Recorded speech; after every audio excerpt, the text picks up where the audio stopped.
Hello, all. Welcome to the another lecture on your second unit. Okay, so in this lecture, we'll see the instruction set. Okay, you know that जर तुम्हाला programming करायची असेल, okay, 8051 ची assembly language programming. Okay, तर त्यासाठी तुम्हाला काय माहित असणं गरजेचं आहे?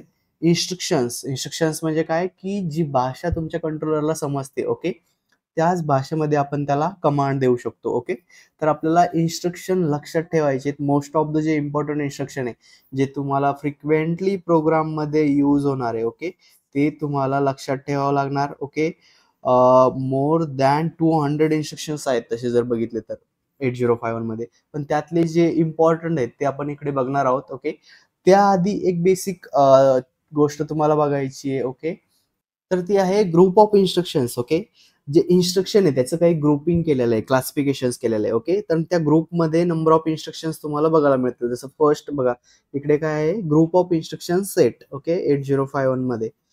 तर त्याचे कोणते ग्रुप आहेत ते आपल्याला बघायचे.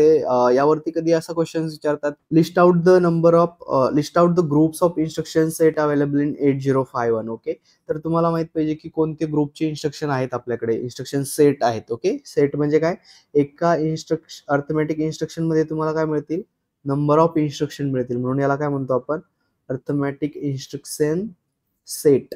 ओके, तर बघा कोणते मेजरली ग्रुप आहेत तुमच्याकडे. फर्स्ट आहे अर्थमॅटिक इन्स्ट्रक्शन्स. अर्थमॅटिक म्हणजे कोणते इन्स्ट्रक्शन्स, ज्यामध्ये तुम्ही अर्थमॅटिक ऑपरेशन परफॉर्म करणार, जसं की ऍड, सबस्ट्रॅक्ट. ओके, त्यानंतर मल्टिप्लिकेशन आणि डिव्हिजन. ओके, या काइंडचे इन्स्ट्रक्शन्स तुमचे कोणत्या सेटमध्ये असणार आहेत, अर्थमॅटिक इन्स्ट्रक्शन्स मध्ये.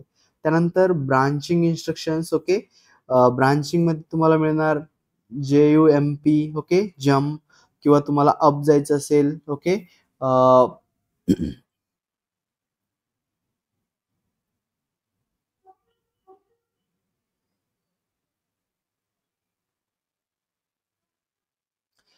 ओके, जम्प झालं, किंवा अजून याच्यावरती CNJA, compare and jump. Okay, तर असे या काइंडचे इन्स्ट्रक्शन्स तुम्हाला ब्रांचिंग मध्ये मिळणार. हे पण आपल्याला प्रोग्रामिंग करताना यूज करायचे. त्यानंतर जो नेक्स्ट इन्स्ट्रक्शन सेट आहे तो आहे data transfer instruction set. Okay, mostly या सेट मधले खूप सारे इन्स्ट्रक्शन्स तुम्हाला रिपीट यूज करायचे आहेत. ओके, त्यामध्ये मोस्टली कोणते आहे, मूव. मूव म्हणजे काय, एका लोकेशन मधून दुसऱ्या लोकेशन मध्ये तुमचा डेटा ट्रान्सफर करणं. ओके, तर हे आपण याच्यामध्ये बघणार आहोत. त्यानंतर एक मूव एक्स पण आहे, जे एक्सटर्नल मेमरीसाठी यूज करतात. त्यानंतर आहे XCH. Okay, exchange, data exchange करण्यासाठी सुद्धा आपल्याकडे इन्स्ट्रक्शन अवेलेबल आहे. ओके, तर हे आपल्याला बघायचं आहे डेटा ट्रान्सफर इन्स्ट्रक्शन सेट मध्ये. ओके, त्यानंतर लॉजिकल जे ऑपरेशन आहेत तुमचे. ओके, लॉजिकल ऑपरेशन कोणते आपण परफॉर्म करू शकतो 8051 मध्ये, अँड असेल. ओके, किंवा ऑर ऑपरेशन असेल, किंवा XOR. ओके, तर हे ऑपरेशन आपण तुमच्या 8051 मध्ये परफॉर्म करू शकतो. त्यासाठी आपल्याला काही इन्स्ट्रक्शन लागणार आहेत, आणि ते तुम्हाला कोणत्या सेटमध्ये मिळतील, लॉजिकल इन्स्ट्रक्शन सेट या ग्रुपमध्ये. ओके, त्यानंतर स्टॅक पॉइंटरच्या रिलेटेड काही इन्स्ट्रक्शन आहेत ते पण आपण यूज करणार आहोत. ते आपण डिटेलमध्ये बघणार आहोत. ओके, त्यानंतर बुलियन ऑपरेशन्स म्हणजेच बीट लेवल ऑपरेशन्स. ओके, काही इन्स्ट्रक्शन्स आहेत जे तुम्हाला बीट लेवल ऑपरेशनसाठी यूज होणार आहेत. ओके, तर ते आपण कोणत्या याच्यामध्ये बघणार आहोत, Boolean operation instruction set. Okay, तर बघा असे किती येते, 1 2 3 4 5 आणि 6. ओके, टोटल 6 टाईपचे इन्स्ट्रक्शन सेट्स आहेत आपल्याकडे. प्रत्येक सेट मधले जे पण इम्पॉर्टंट इन्स्ट्रक्शन्स आहेत, एक 10-5. ओके, ते आपण बघणार आहोत, जे तुम्हाला कंपल्सरी लक्षात ठेवायचे आहे. ओके, तर फर्स्ट जो तुमचा इन्स्ट्रक्शन सेट आहे तो आहे data transfer instruction set. Okay, तर यामध्ये आपण काय बघणार आहोत, की असे इन्स्ट्रक्शन जे डेटा एका लोकेशन मधून दुसऱ्या लोकेशन मध्ये ट्रान्सफर करण्यासाठी वापरतात. ओके, तर जनरली हा कुठे वापरतात, जेव्हा तुम्हाला एका रजिस्टर मधून दुसऱ्या रजिस्टर मध्ये डेटा ट्रान्सफर करायचा असेल किंवा मूव्ह करायचा असेल. Okay, move data from one register to another, right. Okay, त्यासाठी तुम्ही यूज करता MOV. ओके, हे झालं तुमचं ऑपकोड मूव्ह. ओके, डिटेलमध्ये आपण बघणार आहोत की मूव्ह इन्स्ट्रक्शन कसं यूज होतं. ओके, त्यानंतर मूव्ह मध्ये याच्यामध्ये ऍक्च्युली होतं काय माहितीये का, सपोज तुमच्याकडे एक इन्स्ट्रक्शन आहे मूव्ह A,R0. ओके, या केसमध्ये काय होतं, सपोज तुमच्या R0 मध्ये एक डेटा आहे, सपोज आहे 11H. ओके, पूर्ण रजिस्टर आपले 8 बीटचे आहेत म्हणून 11H. ओके, आता या इन्स्ट्रक्शन नंतर काय होईल, हा R0 चा डेटा ए रजिस्टर मध्ये ट्रान्सफर होईल, मूव्ह होईल. ओके, बट इंटरेस्टिंग थिंग अशी आहे की यामुळे तुमच्या R0 चा जो डेटा आहे, ओके, हा डेटा कुठलाही चेंज होणार नाहीये. ओके, हा काय राहील, अनचेंज्ड आहे. ओके, म्हणजेच काय की या इन्स्ट्रक्शन नंतर तुमच्या ए मध्ये 11H येईल आणि सेम तुमच्या R0 मध्ये सुद्धा 11H म्हणजे सेम डेटा राहील. ओके, हे तुम्हाला लक्षात ठेवायचं आहे. याचे काही टाइप्स आपण बघणार आहोत. मोस्टली फर्स्ट आपण याचा एक फॉर्मॅट बघूया की एक्झॅक्टली हा इन्स्ट्रक्शन कसा यूज करतात किंवा याचा फॉर्मॅट काय आहे. ओके, तर ऑपकोड, याच्यासाठी जो ऑपकोड आहे, जर तुम्हाला एका प्लेसमधून दुसऱ्या प्लेसमध्ये डेटा ट्रान्सफर करायचा असेल तर त्यासाठी आपण यूज करतो MOV. Okay, move. त्यानंतर असतं तुमचं डेस्टिनेशन बाईट आणि त्यानंतर असतं सोर्स बाईट.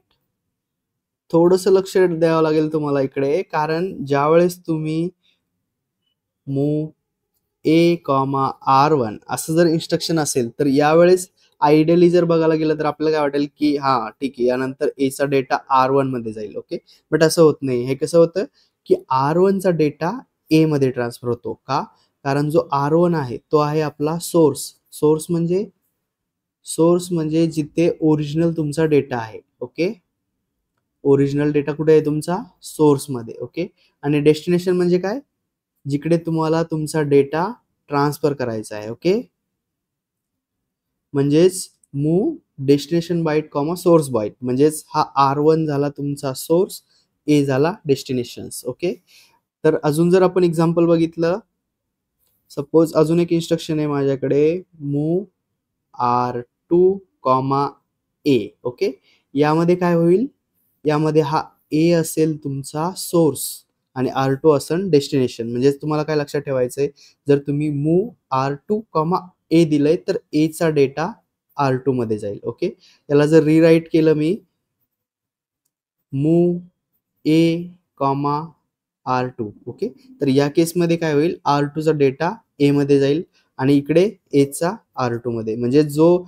ऑपकोड आहे, ऑपकोड नंतर जो फर्स्ट बाईट असेल, जो फर्स्ट नेम असेल तुमचा रजिस्टर असेल. ओके, तो झाला तुमचा डेस्टिनेशन, जिथे तुम्हाला डेटा ट्रान्सफर करायचा आहे, आणि R2 झाला सोर्स, म्हणजे जिथून तुम्हाला डेटा ट्रान्सफर करायचा आहे. ओके, तर हे बेसिक फॉर्मॅट तुम्हाला लक्षात ठेवायचं आहे मूव्ह इन्स्ट्रक्शन साठी. ओके, आता जसे आपण 5 ऍड्रेसिंग मोड बघितले बघा, तर आपण सेम इन्स्ट्रक्शन डिफरंट ऍड्रेसिंग मोड साठी सुद्धा लिहू शकतो. ओके, जर तुम्हाला सांगितलं की note down data transfer instruction in 5 different addressing modes. Okay, तर फर्स्ट बघा रजिस्टर ऍड्रेसिंग मोड. ओके, रजिस्टर ऍड्रेसिंग मोड.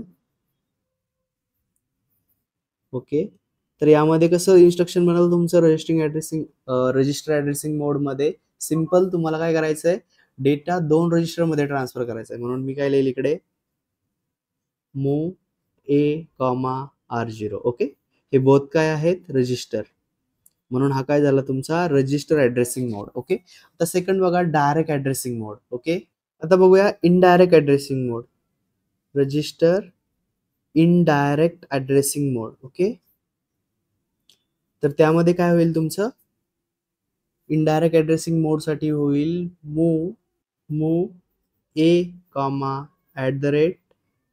A,@RI. ओके, किंवा RI इक्वल्स टू काय असतं, एकतर R0 किंवा R1. ओके, या इन्स्ट्रक्शन मध्ये काय होईल की RI मध्ये जो डेटा आहे, ओके, तो तुमचा मेमरीचा ऍड्रेस असेल आणि त्या ऍड्रेसचा डेटा तुमच्या ए मध्ये ट्रान्सफर होईल. म्हणजेच काय होईल, इनडायरेक्टली तुम्ही RI काय म्हणून यूज करता, पॉइंटर म्हणून. आणि RI साठी फक्त आपण 2 रजिस्टर यूज करू शकतो, एक तर R0 किंवा R1. ओके, तर या इन्स्ट्रक्शन मध्ये काय होईल की RI मध्ये सपोज 10H डेटा आहे. ओके, तर हा काय करेल, RI चा डेटा रीड करेल आणि या 10H च्या रॅम लोकेशनला जाईल. ओके, सपोज ही तुमची रॅम असेल तर या लोकेशनला जाईल. ओके, आणि या ॲड्रेसचा जो डेटा आहे हा डेटा मध्ये ट्रान्सफर होईल. ओके, तर हे तुम्हाला इकडे लक्षात ठेवायचं आहे. इनडायरेक्ट ॲड्रेसिंग मोडमध्ये ऑपरेशन कसं होतं. त्यानंतर इमिडिएट ॲड्रेसिंग जर तुम्हाला विचारलं की इमिडिएट ॲड्रेसिंग मोडमध्ये मला डेटा ट्रान्सफरचं एक एक्झाम्पल सांगा, तर इमिडिएट ॲड्रेसिंगमध्ये काय लिहू शकतो तुम्ही? इमिडिएट म्हणजे काय? डायरेक्ट आपण डेटा त्याच्यात लोड करतो. ओके, आणि त्यासाठी आपण कोणतं साइन यूज करतो? हॅश साइन यूज करतो. ओके, तुम्ही जर ॲड्रेसिंग मोडचा आपला व्हिडिओ बघितला नसेल तर जा, खाली लिंक दिलेली आहे मी. ओके, त्या लिंकवर क्लिक करा आणि तो व्हिडिओ बघायला विसरू नका. ओके, फर्स्ट तो व्हिडिओ बघा, त्यानंतर इकडे या. तर आपण डायरेक्ट असं करू शकतो, मूव्ह ए, हॅश 20H. ओके, म्हणजेच काय होईल की डायरेक्ट 20H जो डेटा आहे, ओके, हा डेटा तुमच्या अकोमोडेटरमध्ये लोड होईल. ओके, तर या प्रकारचे मूव्हचे इन्स्ट्रक्शन आपण यूज करणार आहेत.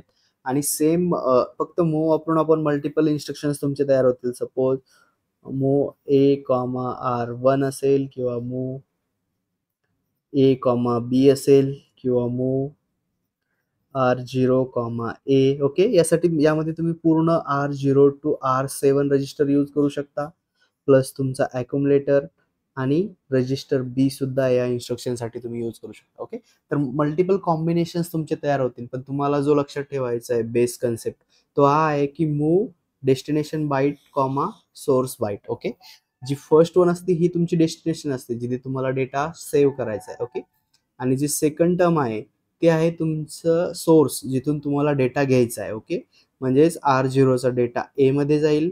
ओके, या केसमध्ये हा 20H ए मध्ये लोड होईल. ओके, ओके, त्यानंतर यात अजून एक टाईप आहे मूव्ह एक्स. ओके, तर मूव्ह एक्स कुठे वापरतात बघा, पुन्हा याच्यामध्ये तोच फॉर्मॅट तुमचा असेल. ओके, मूव्ह एक्स इथे असेल तुमचं डेस्टिनेशन बाईट. ओके, आणि इकडे असेल तुमचा सोर्स.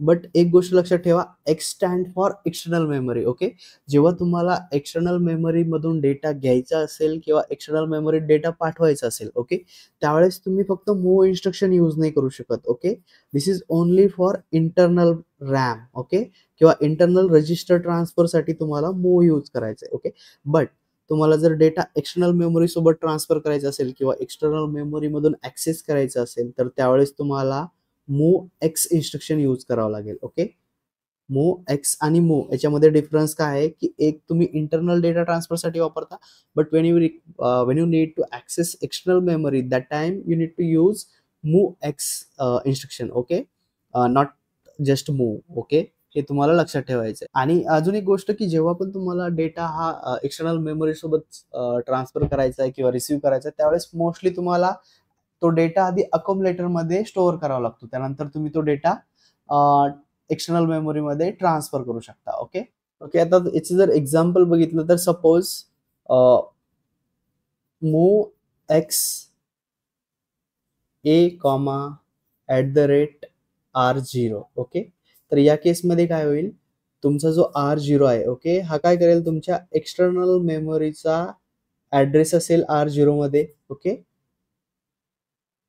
आणि या R0 मध्ये जो डेटा जो ऍड्रेस असेल, ओके, त्या ऍड्रेस सपोज R0 मध्ये तुम्ही 10H व्हॅल्यू स्टोअर केली तर काय होईल, 10H एक्सटर्नल मेमरी मध्ये जो डेटा स्टोअर आहे या ऍड्रेस वरती तो डेटा तुमचा अक्युमुलेटर मध्ये ट्रान्सफर होईल. ओके, म्हणजेच इथे कोणती मेमरी कन्सिडर करतोय आपण, एक्सटर्नल डेटा मेमरी जी आपण इंटरफेस केली आहे. Okay, not the internal RAM. Okay, internal RAM तुम्हाला माहिती आहे 00H टू 7H पर्यंत आपल्याकडे 128 बाईटची रॅम आहे. ओके, जे आपण डेटा ट्रान्सफरसाठी यूज करू शकतो किंवा टेम्पररी डेटा स्टोअर करण्यासाठी यूज करू शकतो. ओके, तर मूव्ह एक्स तुम्हाला समजलंय.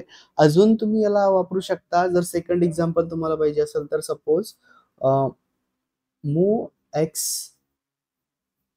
ए,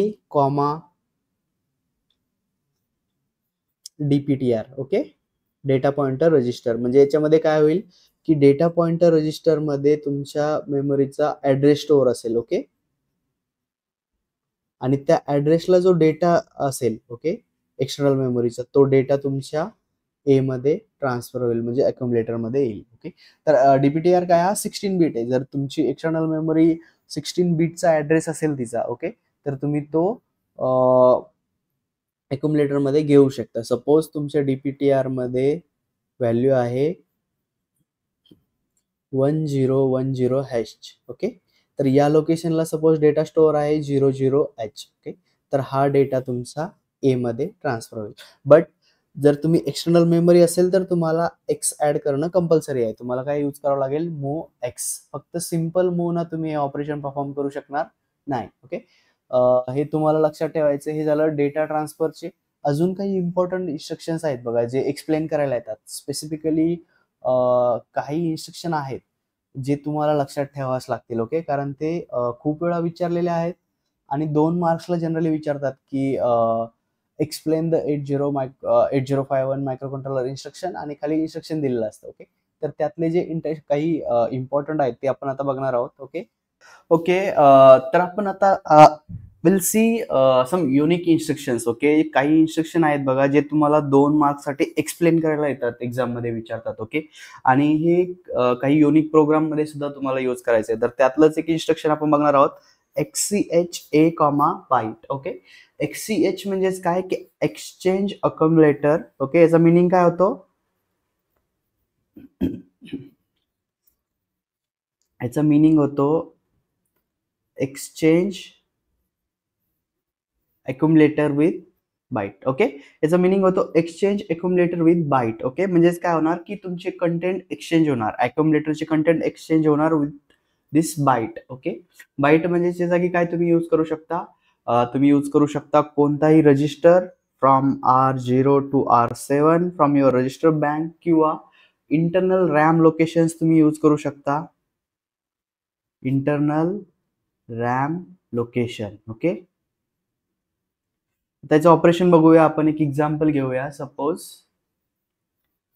माझ्याकडे एक इन्स्ट्रक्शन आहे XCHA,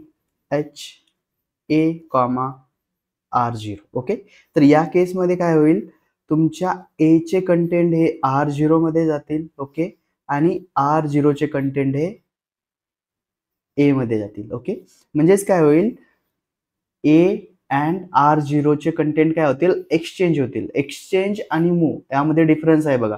मूव्ह मध्ये काय होतंय, जर तुम्ही मी असं लिहिलं मूव्ह A, R0, ओके, तर या केसमध्ये काय होतंय की R0 चे कंटेंट ए मध्ये जातात, राईट, बट R0 चा जो डेटा आहे तो रिमेन्स तिथेच राहतो. ओके, रिमेन्स सेम डेटा राहतो R0 मध्ये, आणि ए चा जो ओल्डर डेटा आहे, ओके, तो काय होतो, डिलीट होतो, किंवा तो इलिमिनेट होऊन जातो त्यामधून. ओके, तर ए मध्ये काय येतात, ए मध्ये तुमचा नवीन डेटा येतो फ्रॉम R0. ओके, तर एक्सचेंज आणि मूव्ह यामध्ये तुम्हाला डिफरन्स लक्षात ठेवायचा आहे. मूव्ह मध्ये फक्त एका लोकेशन मधून दुसऱ्या लोकेशन मध्ये ट्रान्सफर होतं, बट त्याच्या आधीचे जे कंटेंट असतील किंवा जेव्हा तुम्ही ट्रान्सफर करता, ओके, तर ज्या बेस रजिस्टर आहे तुमचा हा R0, यातले कंटेंट रिमेन सेम असतील. बट या केसमध्ये काय होते, R0 चा डेटा ए मध्ये जाईल. ओके, आणि ए चा जो डेटा आहे तो तुमच्या R0 मध्ये येईल. म्हणजेच काय होईल, exchange of data. Okay, transfer is different, exchange is different. Okay, तुम्हाला हे समजलंय. So will see a next type of instruction. Second आहे arithmetic instructions. Okay, arithmetic instruction set म्हणजेच यामध्ये तुम्ही कोणते इन्स्ट्रक्शन बघणार आहे, regarding to your addition, submission, multiplication आणि डिव्हिजन. ओके, या टाईपचे सर्व इन्स्ट्रक्शन तुम्हाला कोणत्या सेटमध्ये मिळतील, अर्थमॅटिक इन्स्ट्रक्शन मध्ये. तर फर्स्ट आपण बघणार आहोत ऍडिशन. ओके, तर ऍडिशन साठी आपल्याकडे इन्स्ट्रक्शन आहे ऍड ए, सोर्स बाईट. ओके, ऍड ए, सोर्स बाईट याचा मिनिंग काय आहे की तुम्हाला कंपल्सरी ए यूज करावाच लागणार ऍड इन्स्ट्रक्शन मध्ये, राईट. विदाउट अक्युमुलेटर तुम्ही कोणतंही ऍडचं इन्स्ट्रक्शन बनवू शकत नाही. ओके, म्हणजेच काय की आपल्याकडे फक्त एक नंबर स्टोअर करण्यासाठी फ्लेक्झिबिलिटी आहे. ओके, आणि एक नंबर तुम्हाला कंपल्सरी कुठे पाहिजे, अक्युमुलेटर मध्ये, राईट. त्यानंतर तुम्ही इकडे डायरेक्ट पण यूज करू शकता, डायरेक्ट नंबर घेऊ शकता. जसं आपण बघितलं इमिडिएट ऍड्रेसिंग मोड मध्ये हॅश साइन वापरून तुम्ही डायरेक्ट ऍड करू शकता. ओके, त्यानंतर ऑलवेज एक नंबर तुम्हाला अक्युमुलेटर मध्ये स्टोअर करायचा आहे. त्यानंतर जो तुमचा रिझल्ट येईल ऑपरेशनचा, ओके, सपोज माझ्याकडे इकडे एक इन्स्ट्रक्शन आहे ऍड ए, R1. ओके, या इन्स्ट्रक्शनला काय होईल की तुमच्या R1 चा डेटा ए मध्ये ऍड होईल, म्हणजेच accumulator content plus R1 content. Okay, आणि जो रिझल्ट येईल तुमचा, ओके, हा रिझल्ट कुठे स्टोअर होईल? हा होईल तुमच्या अक्युमुलेटर रजिस्टरमध्ये रिझल्ट स्टोअर होईल. ओके, म्हणजेच ए रजिस्टरमध्ये.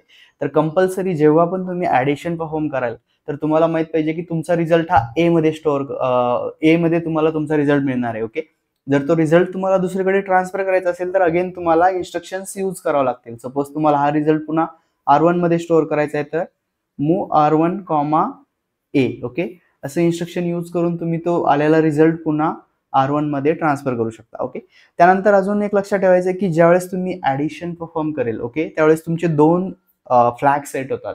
एक आहे तुमचा कॅरी फ्लॅग आणि ॲक्झिलरी कॅरी फ्लॅग. ओके, तर जेव्हा तुमच्या D7 बीट मधून जर एखादी कॅरी निघत असेल, ओके, ज्यावेळेस तुम्ही सबमिशन कराल आणि D7 बीट मधून जर कॅरी येत असेल तर तुमची जी कॅरी बीट आहे CY, ओके, ही काय होईल?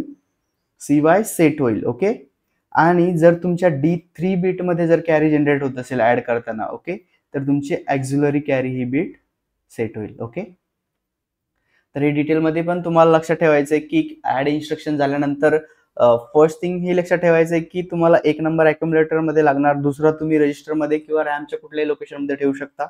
त्यानंतर तुमचा रिझल्ट तुम्हाला ऑलवेज अक्युमुलेटर मध्ये स्टोअर होणार आहे. ओके, त्यानंतर दोन फ्लॅग तुमचे सेट होऊ शकतात. एक आहे कॅरी फ्लॅग, दुसरा आहे ॲक्झिलरी कॅरी फ्लॅग. ओके, तर हे तुम्हाला लक्षात ठेवायचं आहे की ऍड इन्स्ट्रक्शन मध्ये कोणकोणत्या गोष्टी होऊ शकतात. ओके, आता आपण त्याचं एक्झाम्पल बघूया.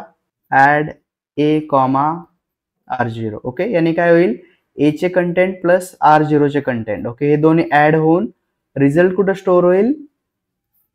ए मध्ये. Okay, result stored in accumulator. Okay, हे तुम्हाला लक्षात ठेवायचंय.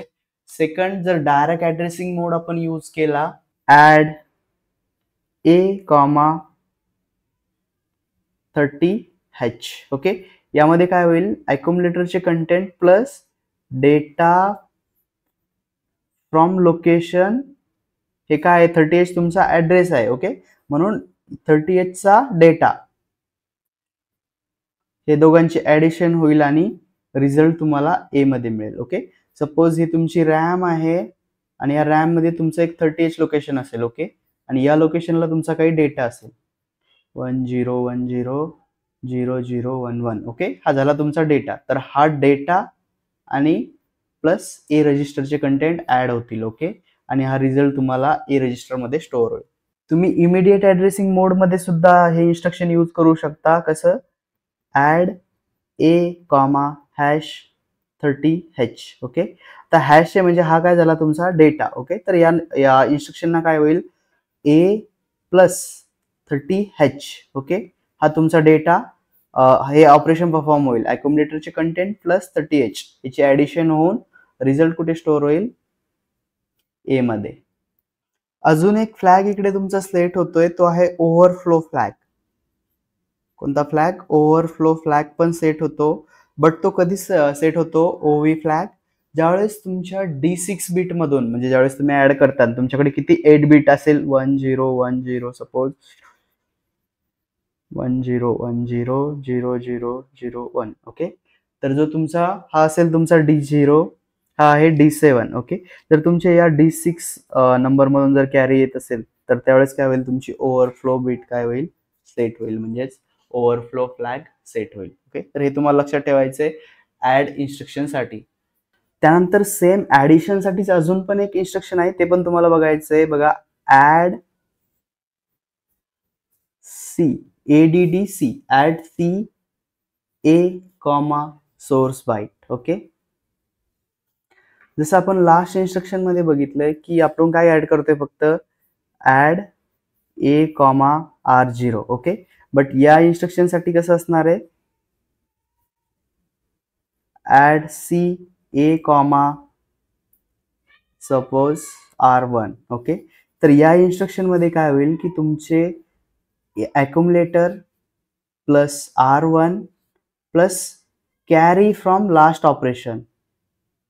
ओके, जर तुमची कॅरी फ्लॅग सेट असेल तर ती सुद्धा याच्यामध्ये काय होईल? ऍड होईल. ओके, आणि फक्त ऍड असेल तर फक्त अक्युमुलेटर आणि R1 ऍड होईल, यामध्ये कुठलीही कॅरी कन्सिडर केली जाणार नाही. ओके, बट ऍड सी असेल तर काय होतो, तो विथ कॅरी ऍड करतो. ओके, तुमचा source byte plus accumulator plus carry add C A comma R0. Okay, तर या इन्स्ट्रक्शन मध्ये काय होईल, अक्युमुलेटर प्लस R0 चे कंटेंट प्लस तुमची कॅरी. ओके, या तिघांची ऍडिशन होईल आणि जो रिझल्ट येईल तो कुठे स्टोअर होईल, अगेन तुमच्या रजिस्टर ए मध्ये किंवा अक्युमुलेटर मध्ये. ओके, तर हे असं सिंपल तुम्हाला लक्षात ठेवायचंय. ऍडचे दोन इन्स्ट्रक्शन तुम्हाला कमीत कमी लक्षात ठेवायचे, एक add A simple without carry आणि दुसरं add C A comma source byte. Okay, source बाईटच्या जागी तुम्ही कोणतेही रजिस्टर यूज करू शकता किंवा डायरेक्ट डेटा सुद्धा घेऊ शकता. ओके, तर नेक्स्ट इन्स्ट्रक्शन आहे रिगार्डिंग टू मल्टिप्लिकेशन साठी. ओके, तर याचा फॉर्मॅट कसा असतो बघा, हे फिक्स एकच इन्स्ट्रक्शन आहे मल्टिप्लिकेशन साठी, ते तुम्हाला लक्षात ठेवायचंय. Okay, MULAB. ओके, 1 बाईटचं तुमचं इन्स्ट्रक्शन आहे आणि यामध्ये दुसरं कुठलंही कॉम्बिनेशन तुम्ही तयार करू शकत नाही, राईट. कारण जेव्हा तुम्हाला मल्टिप्लिकेशन करायचे असेल त्यावेळेस तुम्हाला एक नंबर, ओके, जो तुमचा फर्स्ट नंबर आहे तो असेल अक्युमुलेटर मध्ये. ओके, आणि सेकंड नंबर असेल रजिस्टर बी मध्ये. ओके, तर हे कंपल्सरी आहे. जर तुम्हाला मल्टिप्लिकेशन ऑपरेशन परफॉर्म करायचं असेल तर फर्स्ट तुम्हाला एक नंबर ए मध्ये आणि सेकंड नंबर बी रजिस्टर मध्ये स्टोअर करावा लागेल. ओके, त्याशिवाय तुम्ही मल्टिप्लिकेशनचं ऑपरेशन करू शकत नाही. ओके, तुम्ही दोन नंबरची मल्टिप्लिकेशन करताय सपोज. ओके, एक आहे तुमचा ए मध्ये सपोज 1FH आणि दुसरा आहे बी मध्ये 2FH. ओके, जर या मल्टिप्लिकेशनची जर रिझल्ट जो असेल, या मल्टिप्लिकेशनचा जो रिझल्ट आहे हा जर 16 बीट येत असेल. ओके, 16 बीट म्हणजे किती, आपल्याकडे जो ए आहे किंवा बी रजिस्टर आहे हे किती आहेत, 8 बीटचे आहेत. ओके, म्हणजे इकडे काय होईल, तुम्ही हा रिझल्ट जनरली अक्युमुलेटर मध्ये स्टोअर होतो, राईट. MUL A इंटू बी म्हणजेच ए इंटू बी हे होईल आणि याचा रिझल्ट कुठे स्टोअर होईल, अक्युमुलेटर मध्ये. Okay, but in case of multiplication आपला रिझल्ट खूप हायर व्हॅल्यू येऊ शकते. सपोज 16 बीट नंबर सुद्धा तुमचा रिझल्ट येऊ शकतो. इन दॅट केस तुमची जी LSB असेल, लोअर 8 बीट. ओके, 16 बीट मध्ये एक असतं तुमचं हायर 8 बीट. ओके, आणि लोअर 8 बीट किंवा LSB चे जे 8 बीट असतील ते तुमचे रजिस्टर ए मध्ये स्टोअर होईल आणि जे हायर ऑर्डर रिझल्ट असेल, ओके, तो होईल बी मध्ये. ओके, सपोज या मल्टिप्लिकेशनचा रिझल्ट सपोज कन्सिडर करा, आपण तिकडे कॅल्क्युलेट करत नाहीये. सपोज 10F1H असा जर त्याचा रिझल्ट आला तर F1 जे आहे ते तुमचं ए मध्ये स्टोअर होईल आणि 10 हा बी मध्ये स्टोअर होईल. ओके, तर हे तुम्हाला लक्षात ठेवायचंय. आपण जनरली 8 बीट वरतीच ऑपरेशन परफॉर्म करतोय, बट इन केस तुमचा रिझल्ट जर 16 बीट असेल, ओके, 8 बीट पेक्षा जास्त असेल तर त्यावेळेस आपल्याला दोन रजिस्टर कॉम्बिनेशन मध्ये यूज करायचे आहेत. ओके, आणि यामध्ये दुसरं कुठलंही कॉम्बिनेशन तयार होत नाही, फक्त एकच इन्स्ट्रक्शन आहे मल्टिप्लिकेशन साठी, MULAB. ओके, आणि हे जे इन्स्ट्रक्शन आहेत हे तुम्ही प्रोग्राम मध्ये यूज नाही करणार आहे. ओके, बट हे एक्झाम मध्ये विचारतात 2 मार्क्सला एक्सप्लेन करायसाठी. एक्सप्लेन द इन्स्ट्रक्शन्स MULAB किंवा डिव्हिजनचं सुद्धा विचारतात. ओके, तर तुम्हाला हे सिंपल फॉर्मॅट लक्षात ठेवायचा आहे. MULAB म्हणजेच ए इंटू बी होईल तुमचं आणि जो रिझल्ट आहे तो ए मध्ये स्टोअर होईल. फर्स्ट की यामध्ये दुसरं कुठलंही कॉम्बिनेशन आहे, तुम्ही इकडे लाईक असं यूज नाही करू शकत, MULA,R1 लाईक दिस. ओके, किंवा A,30H असं कुठलंही कॉम्बिनेशन यूज नाही करू शकत. तुम्हाला कंपल्सरी एक नंबर ए मध्ये आणि सेकंड नंबर बी मध्ये स्टोअर करूनच मल्टिप्लिकेशन करावं लागेल. जो रिझल्ट येईल तो ए मध्ये स्टोअर होईल. ओके, तर हे झालं all about multiplication instructions. Okay, त्यानंतर आहे डिवाइडचे इन्स्ट्रक्शन्स. त्यासाठी सुद्धा फक्त एकच इन्स्ट्रक्शन तुम्हाला लक्षात ठेवायचंय, ते आहे DIVAB. ओके, इकडे पण सेम आहे, एक नंबर तुम्हाला ए मध्ये स्टोअर करावा लागेल, सेकंड बी मध्ये, आणि याचं कॉम्बिनेशन काय होईल, A/B. ओके, हा तुमचा आणि रिझल्ट कुठे स्टोअर होईल, अगेन अक्युमुलेटर मध्ये. ओके, हेच तुम्हाला इकडे पण लक्षात ठेवायचंय. So the number store in A will be divide by the data store in a B register. Okay, म्हणजेच सपोज तुमच्या ए मध्ये आहे 30H आणि बी मध्ये आहे 02H. ओके, तर हा कसा करेल, तुमच्या 30H नंबरला 02H नंबरने डिवाइड करेल, की ऑपरेशनचा जो रिझल्ट असेल तो रिझल्ट तुमचा स्टोअर होईल ए मध्ये. त्यानंतर काही इम्पॉर्टंट इन्स्ट्रक्शन आपण क्विकली बघणार आहोत. त्यातलं सगळ्यात महत्वाचं आहे INC. Okay, INC comma byte. Okay, म्हणजेच काय, या इन्स्ट्रक्शन मध्ये काय होतं की तुमचे जो बाईट आहे, सपोज याच्या जागी मी काय घेतलं INCR0. ओके, म्हणजेच INC stand for increment. Okay, but किती ना, +1 ना. ओके, म्हणजे या इन्स्ट्रक्शन नंतर काय होईल, तुमच्या R0 चा जो डेटा आहे, ओके, R0 डेटा याच्यामध्ये +1 ऍड होईल आणि रिझल्ट कुठे स्टोअर होईल तुमचा, सेम R0 मध्येच. ओके, या केसमध्ये काय होईल, सपोज तुमच्या R0 मध्ये डेटा आहे 00011010. ओके, तर ज्यावेळेस तुम्ही असं इन्स्ट्रक्शन परफॉर्म करणार INCR0, त्यावेळेस त्यामध्ये +1 ऍड होईल. ओके, म्हणजे हा नंबर काय झाला तुमचा 1, हा झाला A. ओके, हा 1A नंबर आहे. तर ज्यावेळेस हा काय करेल, +1 ऍड करेल, त्यावेळेस तो बनल 1101, राईट, आणि 1000. ओके, म्हणजेच नवीन नंबर तुमचा काय तयार झाला, हा झाला तुमचा 1, आणि हा 8, 2 आणि 1, म्हणजेच 10 आणि 1 11, म्हणजेच BH. ओके, तर समजलं. INC इन्स्ट्रक्शन काय होईल की तुमचा जो डेटा आहे, जे कंटेंट आहे तुमच्या R0 मध्ये, त्यामध्ये +1 ऍड होईल आणि तो डेटा पुन्हा त्याच ठिकाणी स्टोअर होईल. अजून तुम्ही खूप सारे इन्स्ट्रक्शन्स असे बनवू शकता, लाईक INCA, म्हणजे अक्युमुलेटरचा डेटा इन्क्रीमेंट होईल. अगेन सपोज आपल्याकडे 16 बीटचा एक रजिस्टर आहे. 16 बीटचा रजिस्टर कोणता आहे, DPTR. ओके, तर सेम इन्स्ट्रक्शन तुम्ही DPTR सोबत सुद्धा यूज करू शकता. सपोज मी केलं की INC DPTR. ओके, तर DPTR मग हा काय तुमचा 16 बीट रजिस्टर आहे. तर यामध्ये सुद्धा काय होईल, आफ्टर दिस इन्स्ट्रक्शन, लाईक सपोज कन्सिडर करा की तुमचा हा जो DPTR आहे, याच्यामध्ये आहे 2045H डेटा. ओके, तर त्यामध्ये तो काय करेल, +1 ऍड करेल आणि तुमचा रिझल्ट अगेन त्याच ठिकाणी स्टोअर होईल. ओके, त्यानंतर याचे अपोजिट सुद्धा आहे. याचे अपोजिट आहे